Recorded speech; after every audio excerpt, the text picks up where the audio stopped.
Warning, this podcast contains explicit sexual language and should only be listened to at work if you're looking for an excuse to connect with your HR representative. Additionally, all mentions of the word women include cis and trans women. For my friends who are genderqueer, gender fluid, figuring it out, anything in between, and feel like this conversation is also important for you, you are welcome here. Will you open up with me? These pages, they can feed your innermost desires. Do you feel inspired? Are you getting what you need? Are you coming curiously? A secret safe with me. And here you can simply be yourself. Jace reads romance. Come on in, come on in, come on. Hi, y'all. This is Jace, she, they, and you found Jace Reads Romance, a community dedicated to empowering women about sex and sexuality through the reading of romance novels. Another month has gone by, and I am here to tell you about all the books that I read. I don't know what it is. I've never really been a novella person. I'm usually a story. I want epic. I want multiple books in a series. Yeah. But for some reason, I just read a fuck ton of novellas. And that has led to a total of 26 book-ish things Dang. consumed. I know. But I want to make it very clear, many of these are under the 200-page mark. Oh. So, again, novellas. Yeah. And I'll mark it with y'all. I'll be like, novella. So that's where we go. Starting off right, then we're gonna make this hot, heavy, dirty, and quick. Any sort of Wham bam, irritating, thank you, ma'am. wham bam, thank you, man. Exactly. Any sort of irritating, tropey thing about coming very quickly. That's our intention, because we have 26 books, and I have been informed from our editor that I can't wrap up as long as it was last time. I thought it was fun. It was really like It was a fun episode, but yeah, it was a fun episode. I listened to the whole thing. It was long. It was long. Poor thing. Yeah. And it was longer for him because he had to listen and edit it. I'm like, you got a 2-hour episode. That was not 2 hours of recording. It was more than that. So yes, exactly. Thank you, Michael. You can't see this either, but I have some. Maybe I'll take a picture and post it on the social media, because Michael got me a wonderful stand. Yay! Yes. Photo. Jace is all fancy. I'm over here with my cat and my little. But we love you, Tiger. All right, jumping right in. For those of you just joining us to these wrap-up episodes, I will be spoiling everything. So if you need to listen to this at 2.5 speed so you can tune out on the books that you don't want spoilers for, I absolutely respect you for that. Yes. From Bad to Cursed by Lana Harper, which, if you have been listening to multiple episodes of this podcast, was our book club episode at the beginning of the month. So you can pause, go back, or wait until the end of this and then go back if you want more. It is a witchy tale of a witchy adventure tale in a small town, which was a lot of fun, but less spicy than I thought it would be. I was led to believe it would be spicy, and I think over the course of that episode for the podcast, I convinced Devin that it was not spicy, and she was in fact wrong. But she was in fact wrong. In her defense, she doesn't read books like that generally. Like, this is a new branching out for her, so which I'm very proud of her. But she comes from fan fiction, so I can't. This is true. If you read the lemons or the limes, you should be able to understand romance novels. So the fact that she was like, it's spicy, and then we read it, I was like, no, you're wrong. Thank you. Yeah, though. but I it's been appreciate 10 years since she's been in fan fiction, almost. And I mean, that's a long time. And she was mostly reading like post-apocalyptic novels. So I know those are words, but I don't know anything about fanfic. So I'm just going to go, wow, that's so great. Amazing. Book number 2 was Soul Taken by Patricia Briggs. I've been reading the Mercy Thompson series for 20 years, and this was book 13, and Soul Taken. And it is a continuation of it's 13 fucking books that are about one person. It's about Mercy. And the whole series doesn't even start as a romance. It's really more paranormal adventure. What I'm going to say is Patricia Briggs is starting to branch out into multiple points of view. Most of the books that she has written in this series have been Mercy's point of view, and she is branching out. It started with Silent Vows, which I understood because Mercy was kidnapped. I don't know if I like all of these other points of view, and I'll talk about it a little bit later. Okay. The third book that I read is Starlight Air by Amelie Howard, and that is an arc. It is Amelie Howard in her fantasy era, and y'all gotta go fucking read it. As my shirt will one day say, or my tote bag will one day say, yes, I've already pre-ordered it. And it was great, and I got to chat with her at RomanceCon about it because I was reading it while there. So just I love her historical fiction. Her newest, I think it's The Worst Duke in London, is on my TBR for this coming month. And it was just nice to see her stretch out into fantasy and see what she's doing. There's a twist. Exciting. I was like, oh my goodness, this twisty twist. Ooh. I know. Book number 4, The Next Best Fling by Gabriela Gomez. This is a debut author. And it is essentially my best friend's wedding-ish, where our FMC is in love with the groom-to-be and our MMC is in love with the bride-to-be. And they end up, he is about to confess his love for the bride and tell her to leave his brother, by the way, groom-to-be is the MMC's brother. Sorry. So yeah, there's a lot. Also, groom-to-be is like technically ex with our FMC. They joke a lot that it is a familial love triangle worthy of the CW, and I 100% agree. It's 100% agree. For a debut author, I think it was really well done. It is her Librarians series, so I believe there are going to be more in this series, and they're all going to be librarians. Marcella is our FMC. It was great.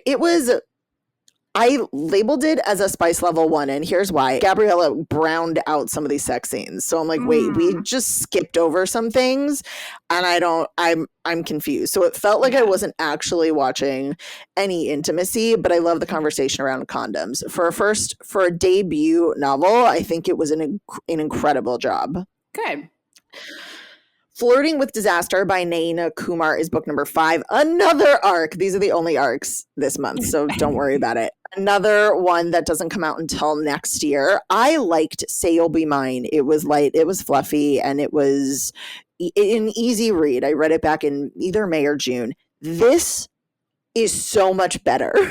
It's so much better. It's just one of those moments when you get to watch an author take a risk or do something they're excited about and just smash it out of the park. This is based loosely on the premise of Sweet Home Alabama, so it is technically a marriage in crisis. Yeah. And they get stuck in Houston, somewhere in Texas that gets hurricanes because there's a hurricane. Galveston, that'd be that area. I think it's Houston, where she's gone down to get her divorce papers signed and then is stuck with him in their home because of this hurricane. So it's marriage in crisis, forced proximity, second chance romance. And I felt like this story and the writing got so much more compelling, so much more depth to it. And not that I expected less from it, but I expected a lot lighter, like the first novel, and was so happy to see the growth with this one. Awesome. I know. Shiver is book number 6. I don't know if this is technically a novella or not. I honestly don't remember. This is an MM hockey romance. It's by Kriya Rayton, and fuck it, this is fucking spicy as shit. If you're looking for spice to spice, this is some spicy ass spice. Rake is one of our MMCs, and he is a gay man at a college in grad school. His uncle is the hockey coach, and his uncle has a few, like, please help my player cards if they're failing. In comes our other MMC, and he is failing like all of his classes. Rake also likes to seduce straight men. He's like, I'm hot and I'm rich and people fawn all over me, so I don't like gay men because they're too easy. I like to seduce straight men. Number one, if you can seduce them, they're not really straight. Exactly. But that's neither here nor there. You uncover something within them that they did not know for themselves. And so he's like, you know what? 2 puppies, 1 arm hug for this. I'm going to tutor him and seduce him. And then Rake falls and our other, oh God, what the fuck is his name? I don't know what his name is. And can I just talk about how I love the name Rake? Like, well, his name is Rakesh, but his nickname is Rake. I love that because there's so many connotations with it, especially since he like seduces straight guys. Like, it's very rakish of him, and it's so great. I just love that. But one of the things, I'm a nerd with words, so yeah. Rake is also such a caretaker. Like once they start getting together, he immediately is like, "Oh, I'm gonna cook for you, and I'm gonna make sure you're eating and sleeping, and I'm gonna schedule your life."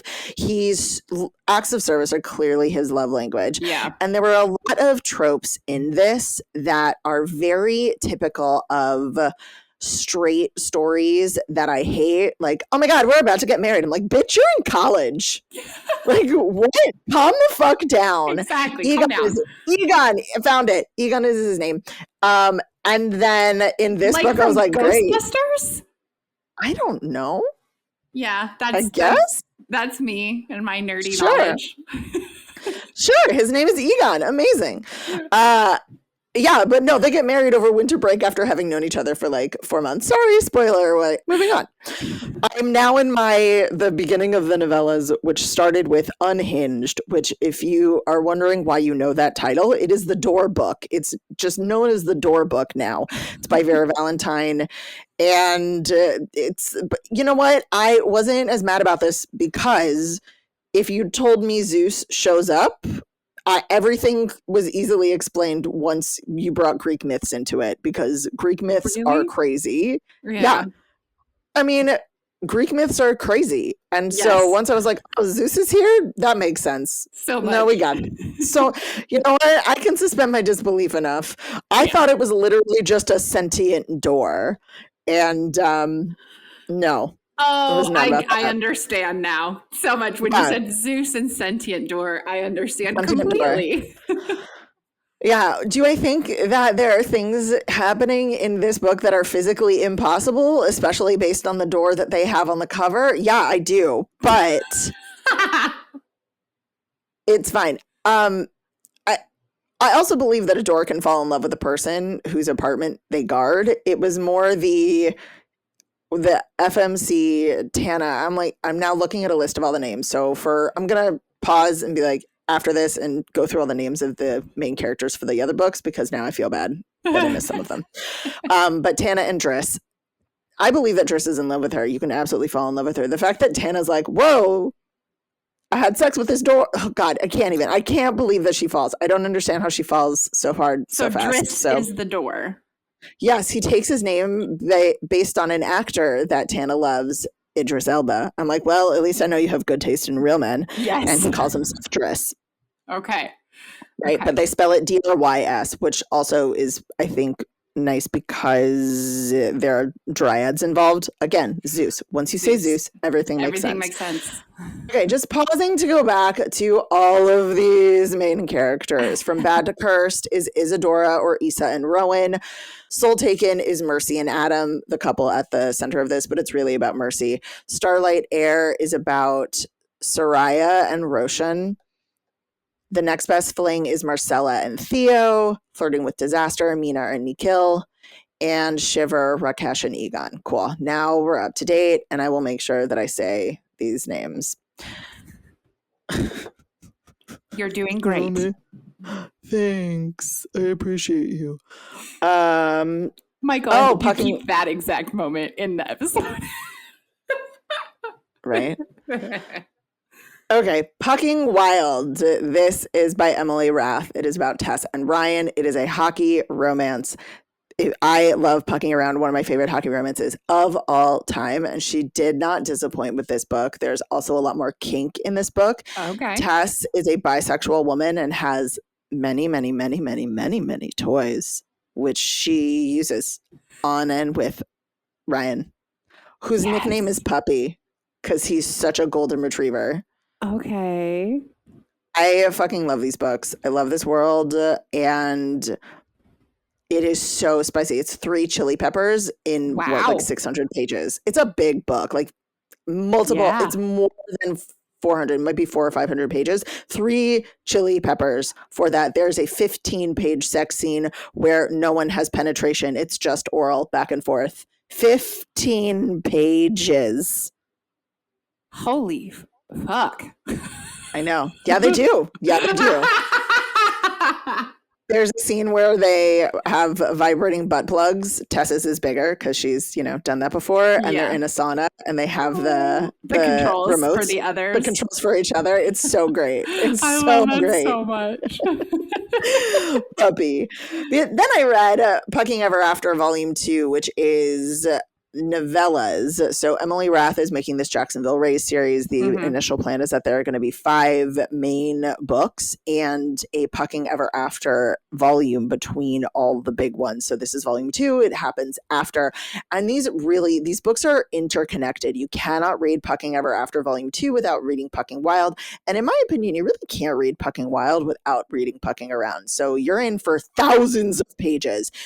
They are sometimes spicy and sometimes sweet. Pucking Ever After Volume 2 contains novella or little stories, vignettes about both the Prices, the polyamorous quad from Pucking Around, Rachel, Jake, Caleb, and Ilmari, and Tess and Ryan from Pucking Wild. So fucking good.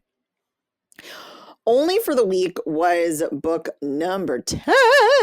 This is a book that was all over the internets back in February, and there were pros and there were cons, and it felt like a lot of drama. And as much as I wanted to read that book, I did not want to engage in the drama that was happening around it, so I put it off. And I'm kind of sad that I did. Not that I wasn't involved in the drama of the book, but it was really good. It read really quickly. This is Janelle and Rome. And Janelle dated, I don't even remember the dude's name, Groom, who is now engaged to her sister.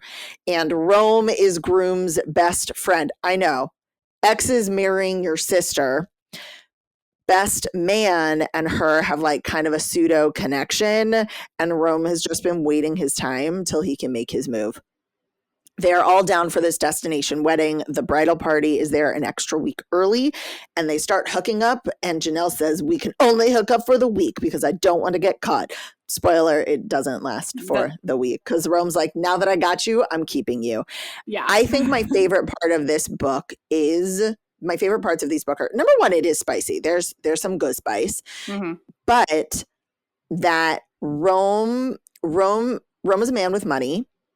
And he uses it well. It's not billionaire extravagance. He listens to what she wants and he makes shit happen. He kind of forces the bride and groom to add a sea turtle swimming excursion because he knows Janelle really wants it. And another day he gets them to cancel all of the wedding prep, rents a yacht for Janelle to read on because she said the one thing she wanted to do on this vacation was read by the water and she hadn't been able to do that. And he like takes her to the yacht, says, here's your bag with your Kindle and books. I'm going to go. And he goes, what? You're leaving? Yeah. You wanted to read by the water by yourself. I'm going to let you do that. She's like, nope. I know. And then she says, nope, stay with me. So they read and she gets him into romance novels. And then he immediately is like, I'm going to be the best book boyfriend ever. It's great. Yes. Yeah. I also love that so much. Yeah. The Janelle also learns to hold boundaries and really stand up for herself in a way that she didn't with her sister and her mother, who at the end of this book, they haven't healed their relationship. And I think that's honest and true. And I love it because if these people can't respect the boundaries, they don't deserve her time. There we go. Yeah. Agreed. Another novella, Cosmic Kiss by Cleo Evans. Cleo Evans, for me, I know her as the Creature Cafe author. So I know her from PNR. This is her Alien book. This is her Alien series. Ooh. And I am new to aliens. So just bear with me. I don't know if it's my thing yet. I kind of prefer werewolves. So just keep that with a grain of salt. I had it pretty high spice rated because it's so short. But if you're going to have an MMF romance with aliens, one of whom has arms and 2 penises and the other one has 1 penis but tentacles, I mean, you're just, there's so many options. There's so many. so many options. For such a spicy novella, there was a side plot that was fairly compelling. Stella, our FMC, is part of a traveling burlesque show, and someone is poisoning dancers in her show. So there is this side plot of who's doing it, how do we keep her safe, how do we do all these things, and then you have Zin, who is the one with 2 penises, and Taurus, which is the one with the tentacles. I like how that's how we differentiate them. It's 100% how you differentiate Of them. course. I'm just saying I love it. I love that that's how we have to. That's great. So I hopped on back to another novella, but this was PNR. It's called Tentacles and Teeth by Rowan Merrick, and it is an FFM romance, which I liked. And there's a focal point female. Her name is Katerina. And then Sid and Fen. Sid is a shadow mommy, and Fen is a werewolf. And Sid and Fen do not cross swords. Not that Sid has a sword, but they do not cross swords. They are solely here for Katerina. And I like it because one of my favorite parts about it was the discussion or the kind of realization that Katerina has about herself, in that she's into polyamory. And there are some moments of, oh my gosh, my sensibilities, how do I do this? Which I think are real. We don't sit in that space for very long, but I think that space is very real for people who are raised in this puritanical society where polyamory isn't an option and is sinful. Yeah. So she does have a moment where she tells Sid and Fen, like, you will never meet my family because they will never accept this, and I don't want to put you through that, and I don't want to deal with that. It's a spicy novella. It is also more FF than MF, so if you're looking for more of that kind of action, enjoy that. One of my favorite. I love the cover, and you'll find these, because it just has a giant bite mark on this woman's outer hip.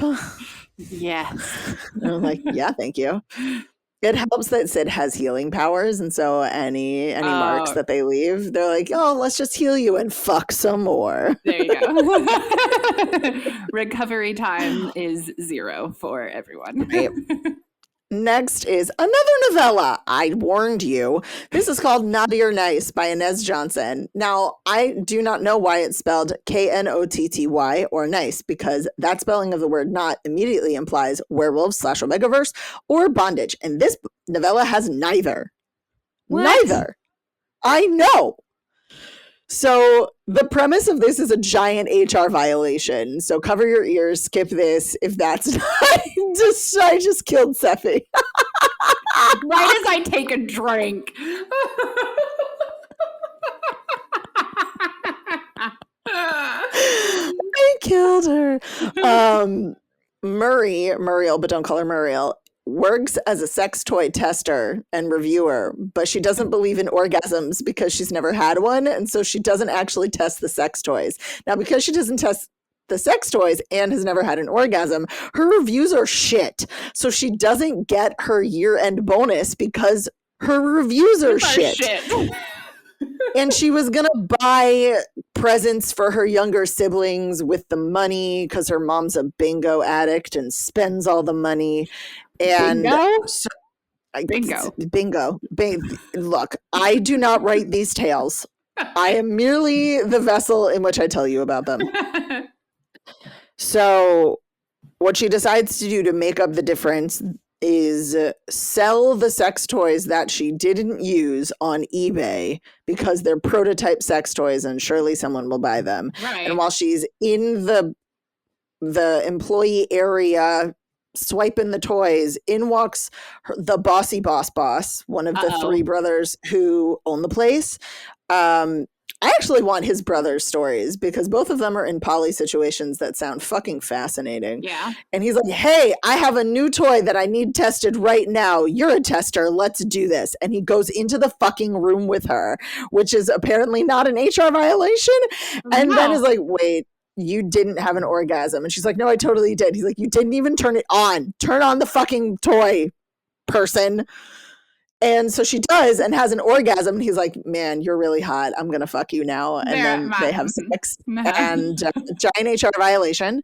And then he discovers the toy she was going to steal and gets it doesn't matter. Eventually he hires her to be his personal toy tester. Again, walking a HR violation. So bad. So bad. The stakes of this are very low. And so I'm like, you know what? At least no one's about to be thrown on the street at holiday time, so fine, whatever. That's good. The most believable thing to me is that there is a grown-ass woman who doesn't believe orgasms are real because she's never had one, though I cannot imagine that you haven't just stuck your hands down your pants and like figured something out. That's unbelievable to me. But her upbringing, I don't know how repressed she was. I don't know if she was told that you're not allowed to do that. So that honestly was the most believable part to me. Agreed. Oh boy, Lights Out by Navessa Allen. This is like the book that I want Seffi to read. We're right at the halfway mark. Lights Out. This is a story based on or inspired by the Masked Man thirst trap videos on TikTok, which is all you really need to know. Big fan. Yeah, this book was written for Seffi. Yes. Like, hey, it's about a woman who watches them. It's about a man who does it. And it gives me a lot of Butcher and Blackbird vibes in that their relationship is fantastic, minus some light pseudo-consensual stalking. Then everything around them goes to shit. So, like, there's a very big tonal shift about halfway through the book, but I fucking loved this book. And you are going to hear much of this book in the Forearms episode for September whenever we release that. 9 quotes about forearms. You figured out the final number is 9? I did. It was 9 quotes about forearms. And I will be very honest. I did listen to the audiobook, which has its own problems as of this moment, not getting into that. But I bought a physical copy so that I can go back and listen to it or read it again. And I needed something to mark my forearms in. And so as of this moment, there are 9. Honestly, there could be more. I could have missed some. Oh my gosh. I know. Number 15 is Daddy's Captive. This is a novella again. By Stella Moore. Sorry. Lights Out are the MMCs or the MCs of Lights Out are Allie and Josh is my favorite. I love him so much. Okay. But Daddy's Captive is a mafia big little romance, dark romance about Amara and Emilio. Okay, can I just say yeah. All of the words describing that book for you, Jace, is like so far off of what you prefer. Normally read? I know. I'm not always a mafia fan. I'm not always a dark romance fan. No. And I'm so new to the big little dynamic that it confuses me. And I found them only in novellas. And novellas, they don't explain things, nor should they. These are being written for people who understand this kink and these preferences. And I'm just like, but I don't get it. Can you like... What if she doesn't like the ruffles? You know, like, what if she doesn't want to color? You can't just put her into your room and assume everything's fine.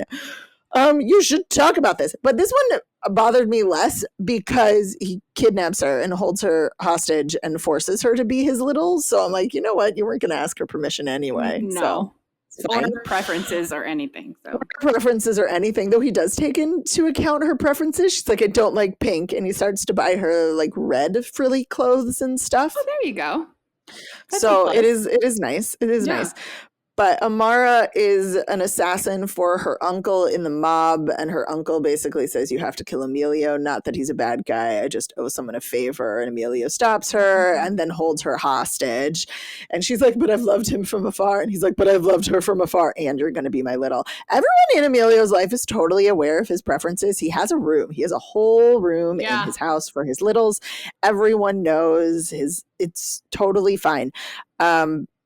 And if you want to know more about the Big Little dynamic, when I posted this on social media, I linked 2 of Princess Rara's Pink Kink episodes where they talk about littles and middles. So go there because I am not the fucking expert. Nope. It's got a high spice rating for me because it's a novella. You know, you put 2 scenes into 200 pages, that's going to have a higher spice rating than 2 scenes in 350. It was fine. I've tried Big Little books twice. I'm not done with them. Yeah. I just still don't understand it. I understand it because I'm part of that community, but I'm not into age play. That's just my personal preference. I think that specific dynamic is where a lot of misconceptions about the BDSM community stem from, unfortunately. Yes. I met so many people who were involved in the Big Little dynamic while at Smut Lovers, and there's so much respect that I have for them, and it's very clear. But I feel like in romance novels, the clarity of what it isn't explained. And specifically for these 2 novellas, Pepper North and Stella Moore, they're not writing for people like me. They're writing for people who get it. And so it isn't their job to educate me on this kink at all. I don't hold it against them. Book number 16, Ella Gets the D by Tanvir Pert. This is about Ella and Julian, who Ella's kid's called Julie, and I fucking love it. Ella walks in on her husband fucking another woman and leaves him. And it is basically the year plus of her separation from her husband, from finding out about the affair to through the divorce. She meets Julian, who is the younger brother of her best friend, whose townhouse she moves into because her best friend was like, Julian lives in London. You can use this empty townhouse. It's not associated directly with my family. It's under some other LLC. So your husband won't even know where you are and can't say that you're staying with me because I don't own it. In their separation agreement, it says that she can't stay with her best friend. She has to be living on her own. And so best friend is like, my brother's not using it. You can stay there rent free. It's great. Is that just the ex-husband being a dick? Oh, he's such a dick. He's such a tool, and he is so controlling and so gaslighty and so icky. It's really, really sad. But because he's so icky and gross, she knows that he's going to use anything against her to make her come back to him. And I don't know if this is real, but in the story, any sort of relationship that involves penetration can be considered an affair even while you're separated. So she can prove infidelity on his part, but if she enters into a relationship during this year of separation, he could also claim infidelity on her part, and she could then have a contested divorce, which fucks up all her plans. So she and Julian have to, spend the year together not penetrating. And my favorite quote from the whole fucking thing was, "We mastered the art of dry humping," and that was one of my favorite quotes from I love that so much, from that book. And I support you.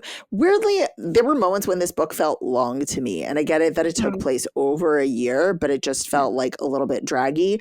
I love Julian. He's a great example of just because you weren't expecting this in your life doesn't mean you won't. He is young. He is single. He is very wealthy. He did not expect to be in a relationship or be in a relationship with a single mother. Right. And he just steps up and he goes, this is my person. This is my partner. I love her children. This is the life that I want. And I love it. Just kind of landed in his lap and he rolled with the punches and he's like, this is it. Yeah. Never looked back. And I love that. And he was so respectful about the whole situation. And I don't think everyone would do that, but if you're going through that kind of process and you're wondering who will have you now, read this book, because you deserve someone like Julian who will respect all of your boundaries and support all of your hopes and dreams. And even though there are moments when Julian wants to like be the knight in shining armor, what he loves even more is watching Ella become her own knight in shining armor. That's the best type of partner you could ask for. And by the way, he's pierced. Like a Jacob's Ladder type piercing, or just a piercing? I think it's a Prince Albert. I think it's a Prince Albert. Fuck. I know. Yeah. I saved that for last. Back to Novella Land, The Contract by Ava Hanning. This is about Natty and Dalton. It is a second chance workplace BDSM situationship thing where Natty and Dalton were childhood sweethearts. His dad got arrested and he lost his place at college. So he sends her off to college while he rebuilds the tatters of his life. And 15 years later, Natty is hired. She has fulfilled all of her dreams to be a Harvard-educated lawyer and is hired by the law firm that is actually Dalton's law firm. Not his that he works for, but that his business uses. He is now a bajillionaire. He's like the third richest person in the world. I fucking hate that. That's honestly, I hate that so much. And under a different name. He like eschewed his father and lives his life under a different name. And then when they meet each other, it's fireworks, but so unethical to have your lawyer be your girlfriend. So they try and find loopholes. They have contracts, hence why it's called The Contract. Oh, and in the last 15 years, they've both realized they're part of the BDSM community. Dalton is a dominant and Natty is a submissive, and Dalton has a stake in a magical billionaire rich person sex club situationship. Which I'm very sad to learn was not real. Is not how most dungeons are. It's really sad. I mean, like, I'm not a magic bajillionaire, but I kind of hope that if I ever were, I would be able to go to a dungeon like that. That would be fun. That would be great. That would be so fun. I also read this while at Smut Lovers, so it was such a odd thing to be reading while doing all of this like education work, and I'm like, is this real? Is this how this is this a healthy portrayal of this kink? So no thank you. So don't read it while you're doing education on accurate representations of kink sex, because when you watch a panel on what are dungeons like in real life and then you read this at night and you're just like, see, I mean, no one in real life is cleaning up after your messes.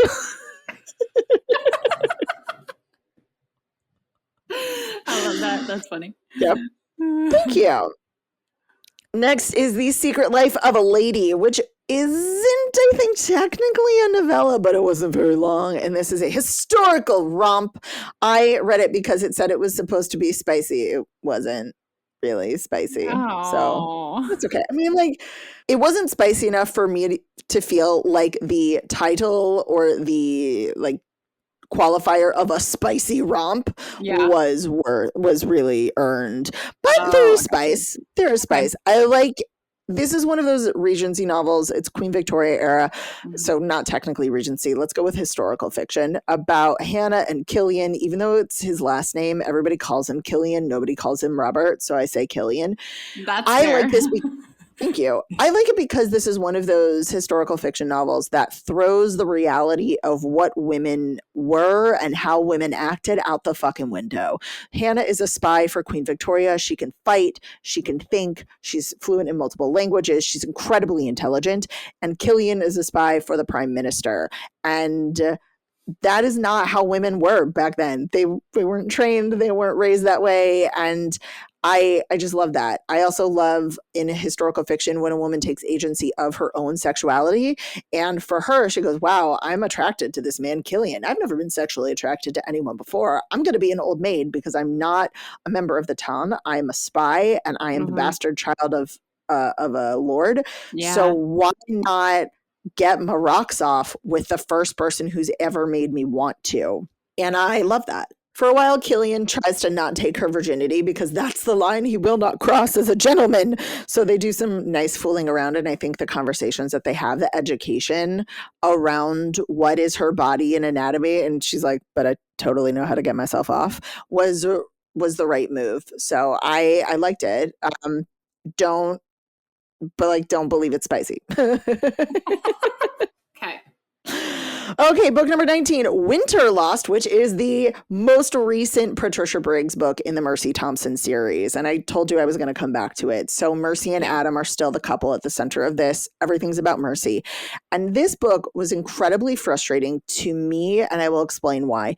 This book flips from so many different POVs. It feels almost like Murder on the Orient Express. You're getting so many different points of view in this story. How is it all connected? I don't understand. And that as a thing is not bad, but as someone who's been reading this series for so long, most of the stories have been from Mercy's point of view. We watch her story, we watch her journey, we watch her adventure. It felt very disjointed and just antithetical to why I read these stories, because I want Mercy Thompson because she's a fucking badass.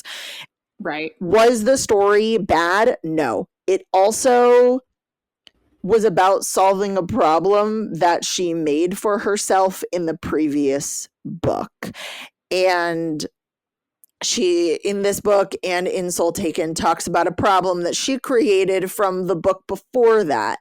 And I honestly just wonder if she's running out of steam for this series. And this is something that I'm noticing nowadays, is you don't get these going on for forever sagas of people the way that you did in the 90s or early 2000s. This is book number 14 in the Mercy Thompson's world. And that's not what I'm seeing. I'm seeing trilogies or 4-book series or 5-book series, authors planning a complete story at the end of it, where there's a beginning, a middle, and an end, even if it takes us multiple books to get there. And for those of you who've been reading for a very long time, are you noticing this pattern as well? How do you feel about it? Because we've got authors like Patricia Briggs, Laurel K. Hamilton, J.R. Ward, Nalini Singh, who are still writing these stories that have been around for decades. And can they compete? Is it worth it? Should they end? I don't know. I don't know. That's a good discussion. Thank you. Might be a future podcast episode. A Very Kinky Holiday is back to Novella Land by Lenore Danvers. This is very kinky. I think I have to put kink on the back burner for a little bit because it feels too close to Smut Lovers still. It is about Mia and Nolan. Mia is a widow with a young son. Nolan had a long-term partner pass away, and so they're both in this place many years after, and they get set up on one of those. Have you ever seen the "we're going to have two strangers do a couples photo shoot together" situations? Yeah. So they get set up on one of those through the BDSM club that they both were/are involved in. I know. Shocking. And the chemistry is insane. Nolan is another acts of service dom. Fucking love him. He is so worthy of Mia. Mia has been taking care of her son. Her husband passed when he was 2. Her son is now 7. She runs a baking catering business, and she is in charge and constantly on the go. And Nolan respects all of the boundaries. I'm not going to meet your kid. We're not going to go on dates. We don't have to do any of that. But also is such a great dom in that when she runs herself ragged, he's like, nope, this will not work. I'm going to take care of you, and then I'm going to punish the shit out of you.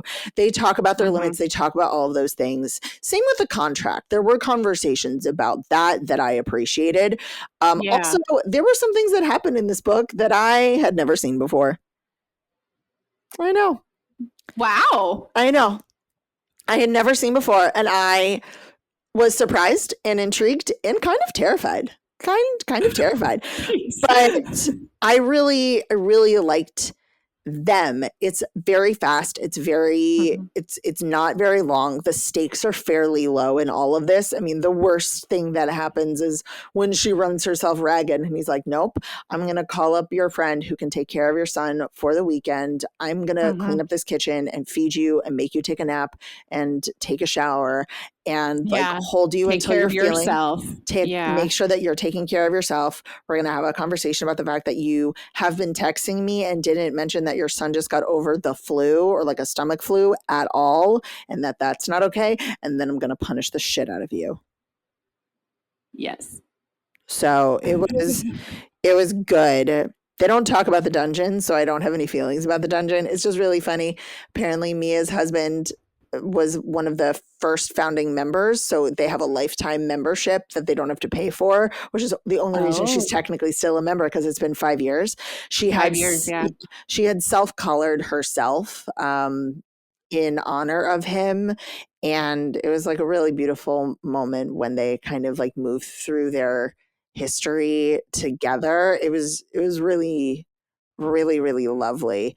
And her nickname is Butterfly, and I did not hate it. I did not like hate that a lot. Right. Marriage in Masti by Nisha Sharma was book number 21. I love Nisha Sharma. I'm gonna stay with her. I know you do. I don't know if I'm gonna go back to her young adult stuff, though. She just did a TikTok that explains how all of her books are interconnected, and it made me go, "Fuck you!" Now I have to know. But she has a lot of young adult stuff, but this is the final book in the If Shakespeare Were an Auntie series. It is based on Twelfth Night very loosely. Vera and Deepak are the two remaining humans from these two friend groups that started with Dating Dr. Dill. I liked them. They were fun. Now, the thing is, I don't love, there are things about 12th Night that I really dislike, and I found that I dislike them here. So there we go. The fact that they are very good friends, and she has been in love with Deepak for, years now, or however long it's been since the beginning of these tales.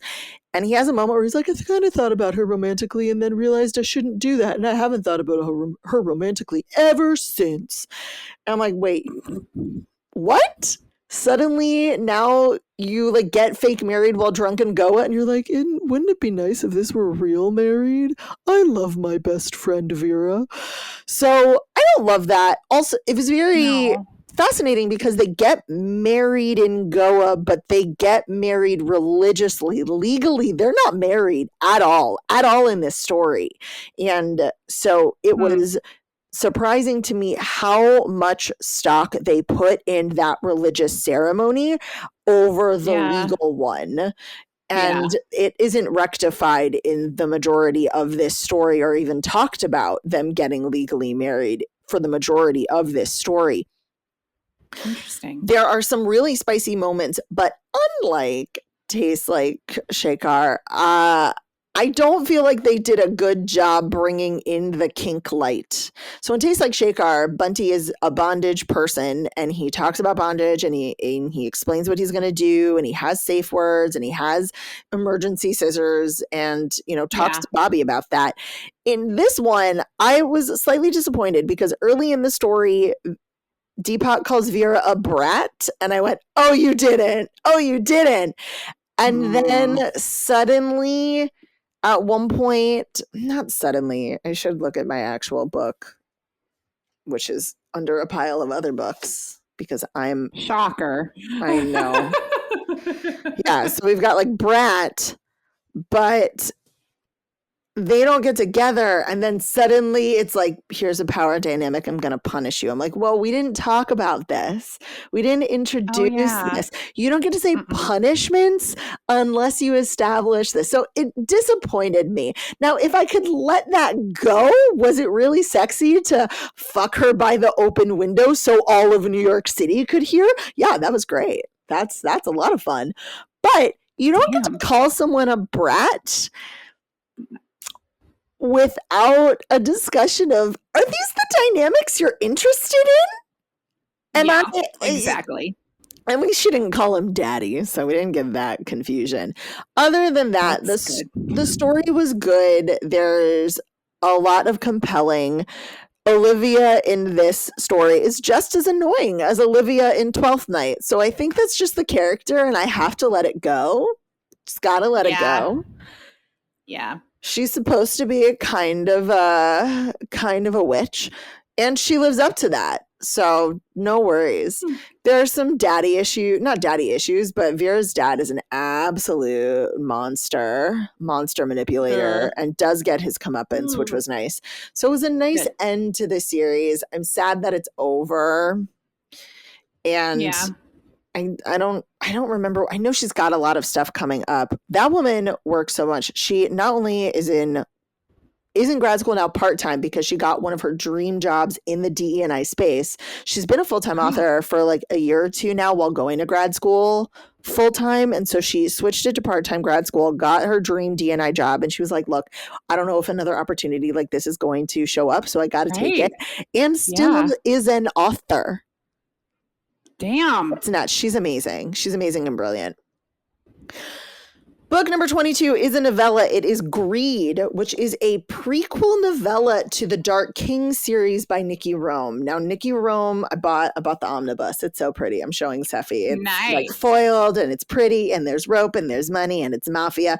Gorgeous. So it's really beautiful. Also, it could be a weapon. Like this thing hefty.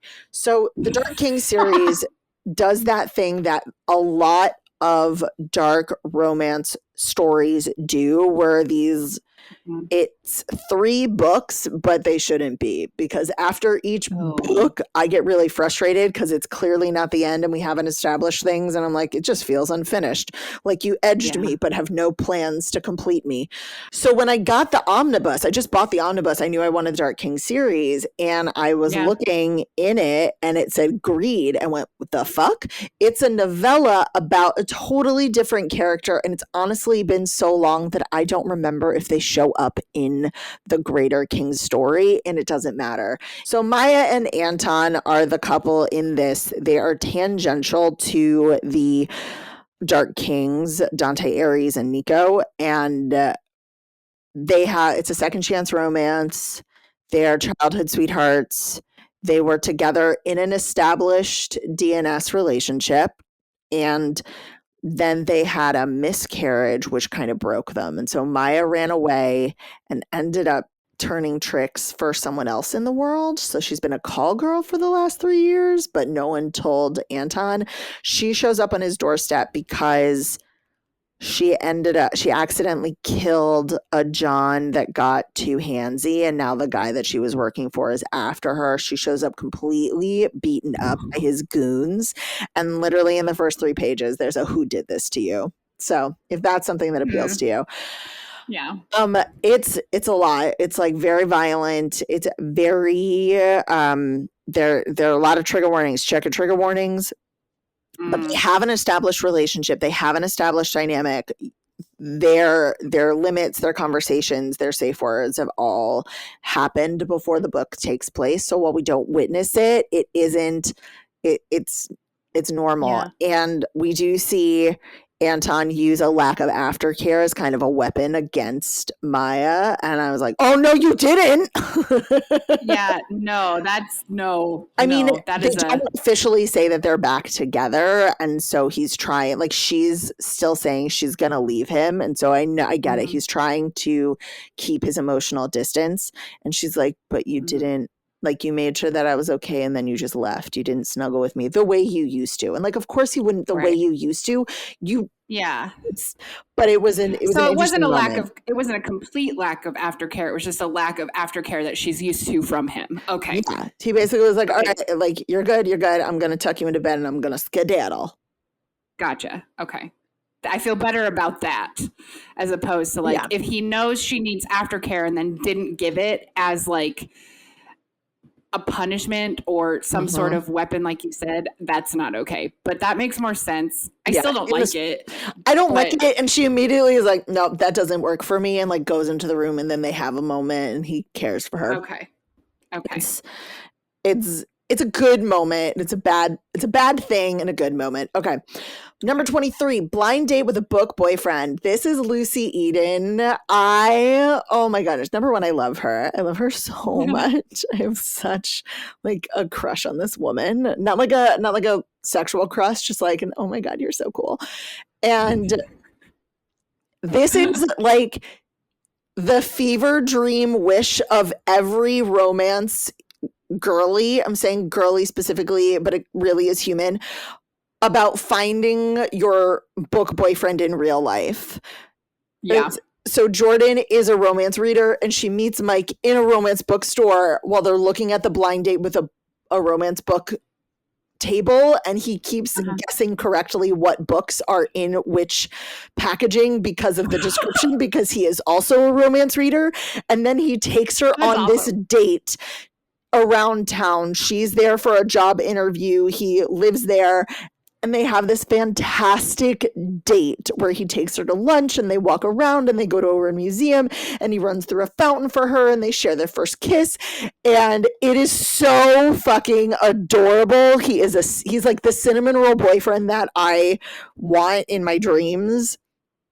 And then she says who she's there to interview with. And he's like, shit, that's my company. And so he's like, I need to tell you something. She's like, don't ruin the moment. And eventually he says something. And she's like, how could you not tell me? I'm like, girl, you literally were like, don't tell me. You literally said, don't tell me. Here's the really funny moment. Like, because he finally confesses after they fool around a bit. They don't have penetrative sex. And she says, you went down on me for a really long time. I'd clearly run out of arguments, but I still wanted to yell at him again. Sorry? Like, he's so funny. It's so great. And then he does kind of like overstep in some ways, but not in a billionaire creepy way. And like, I really want you to come to Culver City. So I sent your resume to a bunch of my competitors and they've already let me know that they want to interview you. So you can work for a company here that isn't my company. So it's not weird and illegal. Like, hey, it's not a walking HR violation this time. Yay! It's kind of walking HR violation. Like, you sent her resume out to other people. A little. It's like with such good intention that I was okay with it. It's very fast. This is a novella, and it just made me so happy. Also, she has a moment when they go back to her Airbnb and they're about to, snuggle in bed. She goes, look, I have to wash my face, put on my night cream and wrap my hair in a scarf. It's not cute, but it needs to be done. And he's like, sold, done, fine. I don't care. And like, that's it. Put your bonnet on, whatever you need to do. Yeah. It doesn't matter. So Lucy, I love you. And I have some more of your books that I will be reading. I got the paranormal ones. I'm so excited. I got Emperor in the Endless Palace by Justinian Huang. I have been waiting for this book for a very long time. It had one of the longest waits that I've had to deal with at the library, and good for him. This book is a multi-lifetime love story with reincarnation inspired by real people and events in Chinese history, and it confused the shit out of me because I'm easily confusable. But once I kind of got my bearings, I literally had a post-it written. I had a post-it and I put it on the back of my e-reader explaining like, this year are these people and this year are these people. That's what, and then I was wrong because there's a twist and I'm like, fuck you. Like, wow, way to like totally throw the dynamic on it. It was so great. And it doesn't really resolve at the end of this. It's not resolved. So I think there's a second book coming out, or another book coming out. I hope so, because I kind of want to know. I'm like, I have really big feelings about it. And you just like left me hanging. It was a spice level 1 for me because, number one, things weren't described in great detail, but they were also described with like weird historical-ish words like influence. His influence pressed against me, or I felt my influence rise. Oh, I got you. Yeah. So we just like didn't get a lot of description, and the description we got was odd. And the only time we actually get intimacy is in the historical lifetimes. It's not in the modern day lifetime. So I'm like, fine, Justinian. But it made me appreciate the peach that he wrote his name on for me at Steamy Lit so much more. Peaches are big symbolism in that book, and I just go read it. It was so fucking wonderful. 25. Oh my God, I had to think about this. 25 is The Christmas War Pause by Therese M. Clarke. Therese and I met for realsies at Smut Lovers, and she knows what we did together. She knows how deep our love goes for one another, but she writes only suspenseful, heartbreaking stories. and I don't like them, but I bought one because I love her. And at the table, she was like, here's my series of heartbreaking suspense thriller suspenseful love stories and this one Christmas novella I wrote when I needed a mental break. And I went, give me the Christmas novella. So series and this Christmas novella. It is a second chance enemies to lovers holiday time with miscommunication that happens before the story starts. So that was less annoying to me because I didn't have to watch the miscommunication happen. I'm always annoyed when I'm like, this miscommunication was solved in less than 2 pages of actual conversation. But it's a novella. I can forgive a lot of sins. You don't have much time to work with. It was adorable. There is some hate fucking in there. There's some fucking in a sleigh with pie. Pie. It makes sense in the story. It makes sense in the story. Weirdly though, I was like, this was one of those moments where I went, but could you have given me more? I wanted more description than I got in the hate fucking in a truck when you're snowed in on the side of the road. I understand. Like it was a lot of, it was good. It was good. I liked it, but now I have nothing but her other novels to read. And she was telling me that people will routinely DM her at 2 a.m. like, what did you do to me?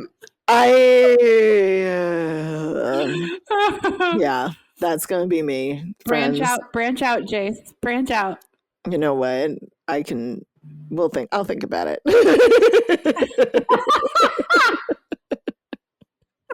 I'll think about it. And then I ended with another novella-ish, 6 Scorched Roses by Carissa Broadbent. This is it's after Serpent in the Wings of Night. If you go to her website, she says that this book can be read at any time after the first book, but officially in her reading list, it's 1.5. This is a separate story from the people who are in Serpent in the Wings of Night, which is a fantasy vampire tale. And I know that these characters, because I read for content sometimes on the website, come into play in later stories. And I really wanted to continue with this world. I like vampires. It's not terribly spicy. We didn't know that, Jason. It's shocking. You didn't know that at all. I want to read more about the vampires. It's very light spice and very heavy plot, just like Serpent and the Wings of Night. People who call that book spicy, like, please. Please. No, thank you. But same with this one. It's so light spice, but these characters are compelling. There's a plague, and Lilith, our FMC, is trying to cure the people of her town, including her sister, who is suffering at the hands of this wasting plague. She was born with chronic illness and has felt like she's on death's door, but somehow is still alive. And she just feels this connection. She's like, I don't understand how I'm here and everybody's wasting away. There is a vampire. This is also in the human continent. So if you are familiar with Serpent in the Wings of Night, this isn't in the vampire world. This is on the other side of the water. There is a vampire who lives many hours hike away, Lord Vale, and she goes to him and says, I want to try and distill medicine from your blood. And because she goes to him to collect blood, they interact. There are some adventures that they go on. She trades these special roses that grow outside of her house for his blood. They're black roses with a red edge. They are the Scorched Rose, and there's a plot point in there that you might miss, but it's very special. And I liked them. The one thing is, I feel like Lilith is neurodivergent. The way that she talks about, she's like, I don't feel like I need to look people in the eye. My brain works differently. People think I'm weird. And like all of these things that you're mentioning are signs of neurodivergence. And I understand that you might not call it what we call it here in the world, but I wish that instead of feeling like an outsider or alone in this, that she had been given a name for what she is or how she feels. Because it felt like you did all of it, and then just didn't put a name to it. And I don't want to put a name to it because she didn't. But if you read it, I highly suspect that you will feel the same way that I did, where there's clearly some neurodivergence in there. And I wish you just, named names. That's it. 26 books, novellas, and 1 audiobook for the month of September. I don't think there's a single one that I would say no to. Like, none of these were ones that made me angry. There are ones that I definitely connected to more. I'm trying to look at my list and like, what was my favorite? I mean, Pucking Wild was one of my favorite. Emperor and the Endless Palace, in terms of my rankings, I gave Emperor and the Endless Palace a 5. And Flirting with Disaster, also, and Lights Out. So like, those are the top. All right, let's go. It's Flirting with Disaster, Lights Out, Emperor and the Endless Palace are some of my faves from this past month, and I'm very happy with that. Yeah. Oh, and Pucking Wild. Pucking Wild. Yes. Sorry, another 5. Well, thank you for joining me on this month of What the Fuck I Read. I hope that you enjoyed it. I hope that it inspired you to put some things onto your TBR. If based on our conversation, you feel like you have a potential 5-star read for me, put it in the comments. You can always just put them wherever you're listening to podcasts, or send me a message on social media, because I read those. I am my own social media human. I don't know if that's the right decision, but that's where we are right now. And I will be back next month with another wrap up. All right. Bye. Bye.